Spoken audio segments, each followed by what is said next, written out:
कहानी के शुरू में हमें पॉल नाम का एक लड़का दिखाया जाता है। उसका आज के दिन जॉब के लिए इंटरव्यू था, मगर न जाने क्यों जैसे ही वो उठता है उसके साथ सब कुछ गलत हो रहा था। कभी उसकी कोई चीज गुम हो जाती है तो कभी उसका जूता फट गया था। उसे अपने साथ ये सब होता देखकर ऐसा लगता है कि जैसे उसे आज ये इंटरव्यू नहीं देना चाहिए, मगर फिर भी वो उस कैफे की लाइन में लग जाता है जहाँ पर उसका आज इंटरव्यू था। पर वहाँ पर लोगों की भीड़ जमा थी, बहुत से लोग लाइन्स में लगे हुए थे। तभी यहाँ पर पॉल के पास एक आदमी आता है जो उससे कहता है कि मैंने तुम्हें पढ़ाया है, मैं तुम्हारा प्रोफेसर रह चुका हूँ और दोबारा भी पॉल से मिलने की उम्मीद करता है। खैर इतना कहकर वो वहाँ से चला गया था। पॉल जब दोबारा इंटरव्यू के लिए लाइन में खड़ा होने आता है तो देखता है उधर अब रश बढ़ चुका था। एक डॉग उसके हाथ से स्कार्फ लेकर भाग जाता है। पॉल उस डॉग के पीछे भागता है, मगर वो डॉग एक गली में जाकर गायब हो गया था। तभी पॉल की नजर वहाँ पर एक दरवाजे पर पड़ती है जो खुला हुआ था। वहाँ पर बाहर नौकरी के लिए और इंटरव्यू के बारे में लिखा हुआ था। पॉल वो पढ़कर अंदर चला जाता है। अंदर जाने पर उसे सोफी नाम की एक लड़की मिलती है, वो भी जॉब इंटरव्यू के लिए आई हुई थी। पॉल उसके पास बैठकर बातें करने लगता है। तभी डेनिस नाम का एक आदमी आता है जो पॉल को इंटरव्यू देने के लिए अंदर बुला रहा था। पॉल ये सुनकर हैरान था कि अभी तो उसने इन्हें अपना नाम भी नहीं बताया, तो इन लोगों को उसके नाम के बारे में कैसे पता। खैर फिर भी पॉल अंदर चला जाता है जहाँ पर उस कंपनी के सभी हेड मेंबर्स बैठे हुए थे। उस कंपनी का मालिक जिसका नाम वेल्स होता है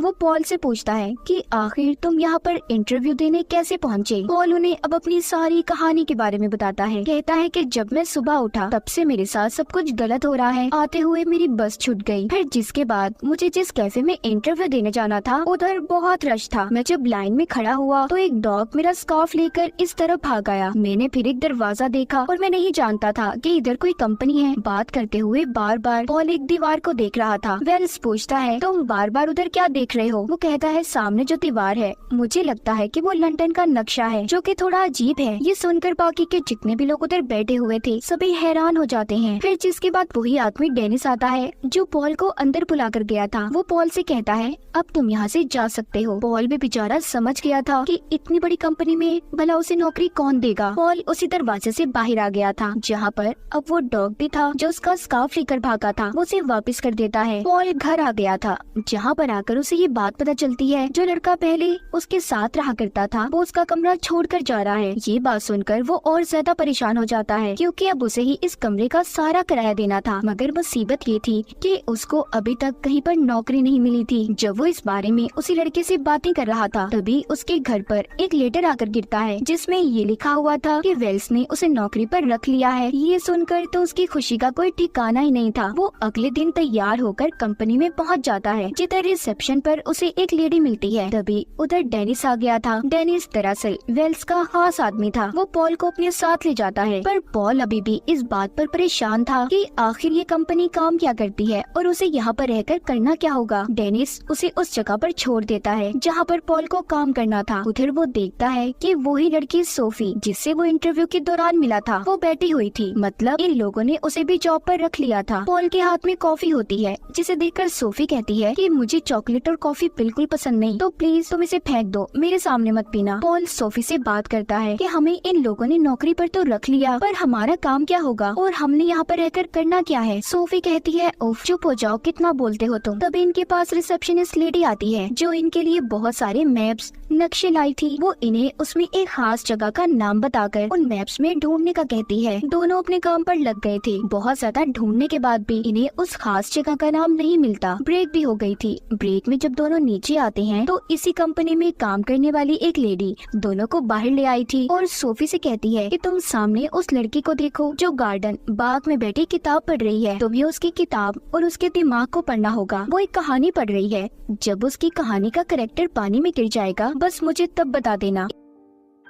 इस पर सोफी कहती है भला मैं इतनी दूर से उस लड़के की किताब को कैसे पढ़ सकती हूँ। वो लेडी सोफी को कहती है मेरा यकीन करो तुम कर सकती हो। जिसके बाद खुद वो लेडी उसी गार्डन में जाकर बैठ जाती है। कुछ देर के बाद उसी गार्डन में लगे फाउंटेन फुआरे के पास एक लड़का आकर बैठता है। उधर सोफी दूर खड़ी उस लड़के के दिमाग और किताब को बहुत अच्छे से पढ़ लेती है। जैसे ही उसका कैरेक्टर पानी में गिरता है सोफी ये बात उसी लेडी को बता देती है। तभी वो लेडी उस लड़के को पानी में गिरा देती है जो फाउंटेन के पास बैठा हुआ था। फिर वही लड़की आकर उस लड़के की मदद करती है जो किताब पढ़ रही थी। इन पर उन दोनों लड़का लड़की की बहुत अच्छी दोस्ती हो जाती है। अब वो लेडी सोफी के पास आती है और बताती है कि मैं इस कंपनी में कोइंसिडेंस डिपार्टमेंट में काम करती हूँ, जहाँ पर सारे काम ऐसे करवाए जाते हैं कि जैसे कोई इत्तेफाक हुआ हो, अचानक से हो जाए कोई काम और उन लड़का लड़की को भी यही लगेगा कि वो लोग इत्तेफाक से मिले हैं। पर उस लड़की के डैड ने हमें उस लड़के से मिलवाने के लिए बहुत सारे पैसे दिए थे। हमारी कंपनी ऐसे ही काम करती है और सोफी तुम दिमाग को पढ़ सकती हो, इसीलिए तुम्हें इस कंपनी में रखा गया है, तुम मेरे ही डिपार्टमेंट में काम करोगी। वो सोफी को अपने साथ ले जाती है। दरअसल ये कंपनी एक जादुई कंपनी थी, जहाँ पर इंसानों के साथ साथ गॉब्लिन, इंसानों की तरह दिखने वाले मॉन्स्टर और विचेस, जादूगरनियां भी काम किया करती थी। और यहाँ से वापस अपनी जगह पर चला जाता है। वो फिर से नक्शे में उस खास जगह को ढूंढने लगा था, मगर अब भी वो उसे कहीं नजर नहीं आती। तभी उसके पास कंपनी का मालिक वेल्स आता है, जो बताता है कि ऐसे तुम कभी भी नक्शे में उस जगह को नहीं ढूंढ पाओगे। वो अपना हाथ उस नक्शे के ऊपर फेरता है और पॉल को भी सिखाता है। कहता है कि जिस जगह पर तुम्हारे हाथ पर करंट लगेगा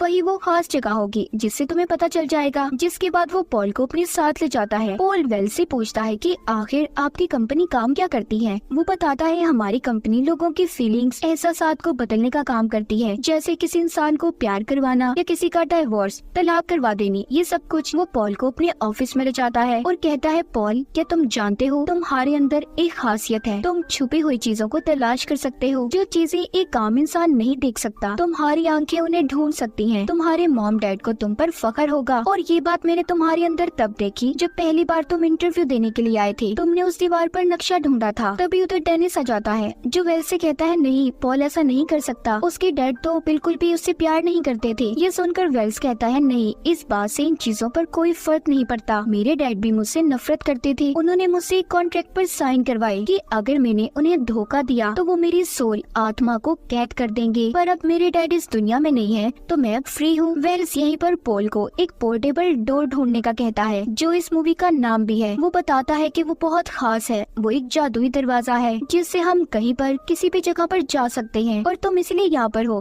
ताकि तुम उस दरवाजे को ढूंढ सको। मैं उस पोर्टेबल डोर को नहीं ढूंढ सकता जो इसी बिल्डिंग में छुपा है, मगर इस बारे में किसी को कभी कुछ मत बताना। पॉल अब उस दरवाजे को बिल्डिंग में हर जगह पर ढूंढने लगता है। तभी उसके पास इसी कंपनी की एक लेडी आती है, जो असल में विच, जादूगरनी थी। उसके बाल हवा में उड़ रहे थे। वो पॉल से आकर पूछती है कि तुम्हें वेल्स ने कुछ ढूंढने का कहा है, मगर जैसे कि वेल्स ने कहा था इस बारे में किसी को कुछ मत बताना, तो पॉल उसे कुछ नहीं बताता और चला जाता है। वो जब रात को अपने घर पर सो रहा था तो उसके पास वेल्स की कंपनी का ही एक आदमी आता है। वो भी यही पूछ रहा था कि वेल्स ने तुम्हें क्या ढूंढने का कहा है, जो पॉल उसे भी बताने से इनकार कर देता है। तो इस वजह से वो आदमी पॉल के पाँव को तोड़ देता है और उसके कान लंबे लंबे कर देता है। तभी पॉल उससे कहता है कि प्लीज ऐसा नहीं करो, अच्छा मैं बताता हूँ, मुझे एक डोर, दरवाजा ढूंढना है। ये सुनकर वो आदमी चला गया था। पॉल की आंख खुलती है, उधर कोई भी नहीं था। उसे लगता है कि शायद वो सिर्फ उसका एक सपना था, मगर वो आदमी हकीकत में पॉल के पास आया था। अगले दिन पॉल दोबारा से कंपनी में जाकर उसी पोर्टेबल डोर को ढूंढने लगता है। वो उस दरवाजे को ढूंढते ढूंढते कंपनी की बेसमेंट में आ गया था। तभी उसके पीछे डेनिस भी आ जाता है, जो उसे कहता है कि तुम यहाँ पर क्या कर रहे हो, यहाँ से चले जाओ और आइंदा यहाँ पर कभी मत आना।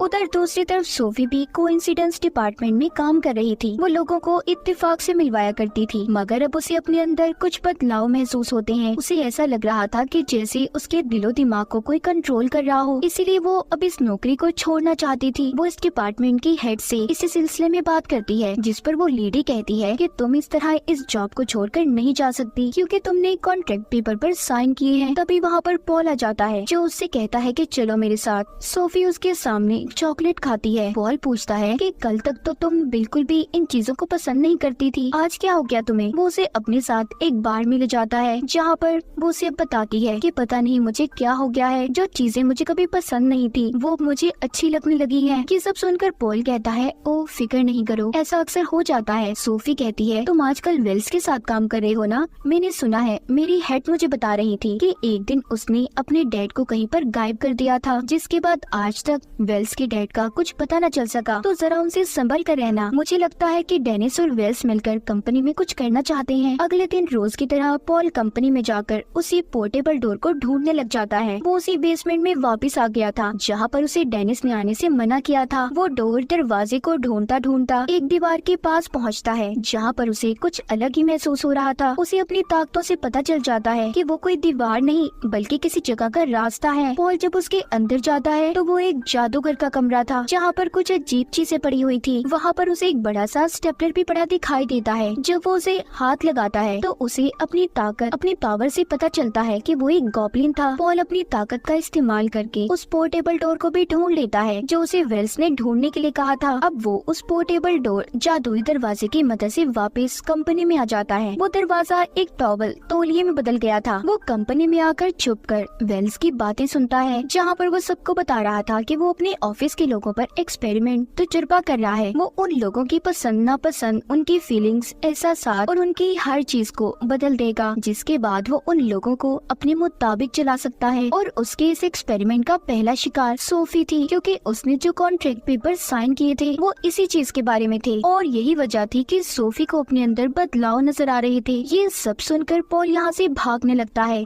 जब वो उस दरवाजे को खोलने की कोशिश करता है मगर अब वो टॉवल तौलिया दरवाजे में नहीं बदल रहा था। तभी पॉल उस तौलिए पर लिखी कुछ बातों को पढ़ता है जिस पर लिखा था कि डोर दरवाजे को खोलने के लिए तुम्हें 3 बार नॉक नॉक बोलना होगा और फिर उस जगह का नाम लेना है जहाँ पर तुम्हें जाना है। अब पॉल 3 बार नॉक नॉक बोलकर सुपरमार्केट का नाम लेता है जिससे कि वो सुपरमार्केट के फ्रिज में पहुँच गया था। फिर वो सोफी के पास जाता है और उसे सारी सच्चाई बताता है कि वेल्स तुम पर एक्सपेरिमेंट तजुर्बा कर रहा है और उसे उस पोर्टेबल डोर के बारे में भी। सोफी उस जादुई दरवाजे के बारे में सुनकर खुश होती है। वो सब कुछ अपने बारे में भूल गई थी। वो पॉल से कहती है कि इस दरवाजे की मदद से तो हम कहीं पर भी जा सकते हैं। चलो ना पॉल, सब कुछ भूलकर दुनिया घूम कर आते हैं। सोफी और पॉल पहले तो पिरामिड जाते हैं, फिर बर्फीले इलाकों में, तो कभी पहाड़ी और फिर समंदर के किनारे। उन्हें दुनिया घूमकर बहुत मजा आ रहा था। समंदर के किनारे बैठा पॉल सोफी से पूछता है, क्या तुमने किसी कॉन्ट्रैक्ट पेपर्स पर साइन किए थे? वो जवाब देती है कि हाँ, वो तो एक ट्रेनिंग प्रोग्राम था, पर अब मुझे लगता है कि शायद उसी वजह से मेरे साथ ये सब कुछ अजीब हो रहा है।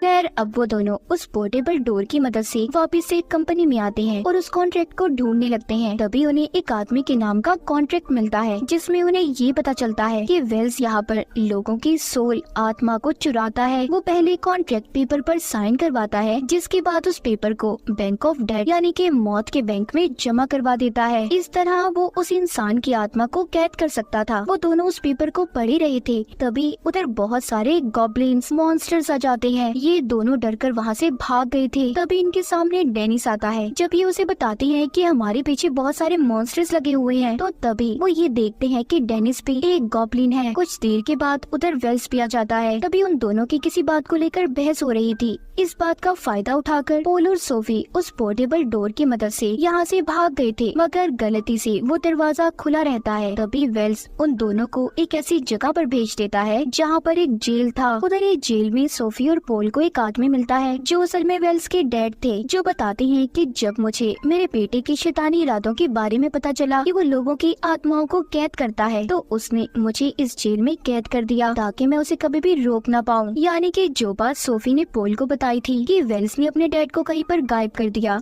वो बात सच थी। आगे वो बताते हैं कि यहाँ से मुझे आज तक बाहर जाने का रास्ता नहीं मिल सका, जिस पर पॉल कहता है कि आपके पास तो उसका कॉन्ट्रैक्ट था, तो आपने अपने बेटे की आत्मा को कैद क्यों नहीं किया? वो बताते हैं कि इससे पहले मैं उस कॉन्ट्रैक्ट को बैंक ऑफ डेड में जमा करता, उसने मुझे यहाँ पर कैद कर दिया। पॉल को यहाँ से निकलना था। वो किसी तरह अपनी ताकत का इस्तेमाल करके यहाँ से बाहर जाने का दरवाजा ढूंढ लेता है। वो कंपनी में वापस आ गए थे। उनके साथ अब वेल्स के डैड भी थे। कंपनी के अंदर आकर वेल्स के डैड पॉल और सोफी को उसके कॉन्ट्रैक्ट के पेपर्स देते हैं ताकि वो उसे बैंक ऑफ डेड में जमा करवा दें, और खुद वेल्स के पास आ गए थे। वेल्स अपने डैड को देखकर काफी हैरान था कि वो इतने सालों बाद आजाद कैसे हो गए। पॉल और सोफी सोफी जब बैंक ऑफ डेड में जा रहे थे तो तभी उन पर बहुत सारे गॉब्लिन मॉन्स्टर्स हमला कर देते हैं। वेल्स के डैड जल्दी से रिसेप्शनिस्ट लेडी से स्टेपलर लाने का कहते हैं। दरअसल ये वही स्टेपलर था जो पॉल ने जादू करके कमरे में देखा था। वो कमरा किसी और का नहीं बल्कि वेल्स का ही था। वेल्स के डैड जब उस रिसेप्शनिस्ट लेडी को वो स्टेपलर हवा में उड़ाने का कहते हैं। जैसे ही वो ऐसा करती है, वेल्स के डैड अपने जादू से उस स्टेपलर में कैद गॉब्लिन को आजाद कर देते हैं जो सभी गॉब्लिन्स का लीडर था। वो वहाँ पर सभी अपने साथियों को पॉल और सोफी से दूर जाने का कहता है। असल में गॉब्लिन्स का लीडर रिसेप्शनिस्ट लेडी का हस्बैंड था। डेनिस इन दोनों का बेटा था, मतलब कि वो भी गॉब्लिन ही था। दूसरी तरफ वेल्स अपनी ताकतों से अपने डैड को कैद कर लेता है। तभी वहाँ पर कंपनी के बाकी लोग भी आ गए थे